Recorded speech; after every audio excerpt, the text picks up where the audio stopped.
வணக்கம். நான் உங்க சரண்யா. டாடா மோட்டார்ஸ் டீமர்ஜர் அறிவிச்சிருந்தாங்க. அத பத்தி சில சந்தேகங்கள் சப்ஸ்கிரைபர்ஸ் கேட்டிருந்தீங்க. வாட்ஸ்அப் பண்ணியிருந்தீங்க. சோ டெலிகிராம்ல கேட்டிருந்தீங்க. உங்களுக்காக ஒரு சின்ன எக்ஸ்பிளனேஷன் கொடுக்குறேன். டாடா மோட்டார்ஸ் அப்படிங்கிற ஒரு நிறுவனம் வந்து இந்தியாவுல ஒரு முன்னணி சில நிறுவனங்களை பத்தி நம்ம பேசும்போது அதுல முன்னணி நிறுவனம். ரெண்டாவது இன்வெஸ்ட்மெண்ட்ஸ் அப்படின்னாலே டாடா குரூப் வந்து அதுல முக்கியமான இடத்தை வந்து வகிக்கிறாங்க. டாடா மோட்டார்ஸ் ஆட்டோ செக்டார்ல ரொம்ப நல்லாவே மூவ் ஆயிட்டு இருந்து ஒரு நல்ல கிராஷுக்கு அப்புறமா அகெயின் செக்டாருக்கு இருந்த டிமாண்ட் பங்குக்கு இருந்த டிமாண்ட்னு நல்லா ஏறுச்சு.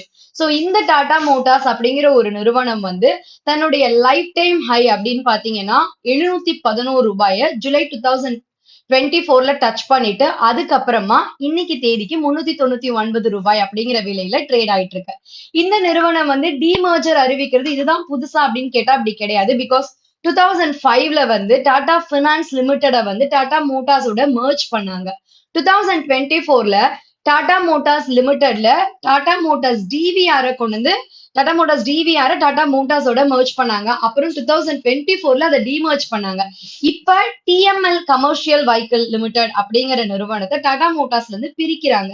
ஏன் பிரிக்கிறாங்க அப்படின்னா ஒரு நிறுவனம் மல்டி பிசினஸ் அது நிறைய ஒரு துறையில இருந்து அதுல நிறைய பிசினஸ வந்து இன்க்ளூட் பண்ணி மெர்ஜ் பண்ணி பண்ணும்போது இந்த துறைக்கு அதாவது இப்ப டிஎம்எல் கமர்ஷியல் வெஹிக்கிளுக்கு ஏதாவது ஒரு வீக் நியூஸ் வருதுன்னா அது ஓவராலா டாடா மோட்டார்ஸ் பங்கையே வீழ்ச்சி அடையும்.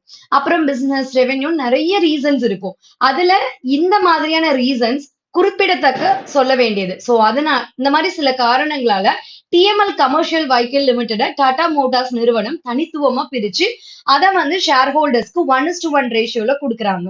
சோ கொடுத்துட்டாங்க ஆல்மோஸ்ட். சோ டாடா மோட்டார்ஸ் உடைய ரெக்கார்ட் டேட்டுக்கு அப்புறம் இந்த டிஎம்எல் கமர்ஷியல் வெஹிக்கிள் எப்பங்க என் அக்கௌண்ட்டுக்கு கிரெடிட் ஆகும் அப்படின்னு கேட்டீங்கன்னா ரெக்கார்ட் டேட்ல இருந்து மேக்ஸிமம் 30 to 45 டேஸ் ஆகும். சோ ஒன்ஸ் எனக்கு கிரெடிட் ஆன நான் இமீடியட்டா உங்களுக்கு சொல்றேன். நீங்களும் செக் பண்ணி பார்த்துக்கோங்க. சில நேரங்கள்ல எங்களுக்கு ஆஃப்டர் டிமர்ஜர் கூட வரலையே அப்படின்னா நீங்க ஒரு நிமிஷம் செக் பண்ணுங்க. நீங்க என்ன டேட் ரெக்கார்ட் டேட்டுக்கு முதல்ல வாங்குனீங்களா அப்படிங்கறதெல்லாம் நீங்க செக் பண்ணி பாருங்க. ஓகேவா? சோ டாடா மோட்டார்ஸ் உடைய டிமர்ஜர் பத்தி உங்களுடைய வியூ என்ன? இந்த மாதிரி வேற எந்தெந்த கம்பெனிஸ் டிமர்ஜ் பண்ணுவாங்கன்னு வெயிட் பண்றீங்க?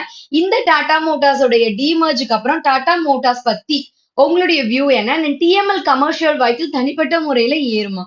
இந்த மாதிரி உங்களுடைய வியூ எல்லாம் கமெண்ட்ஸ்ல ஷேர் பண்ணுங்க. இன்னும் இந்த மாதிரி நிறைய வேல்யூபிளான தகவலோட அடுத்த பதிவுல சந்திக்கும் வரை thank you so much for watching this video.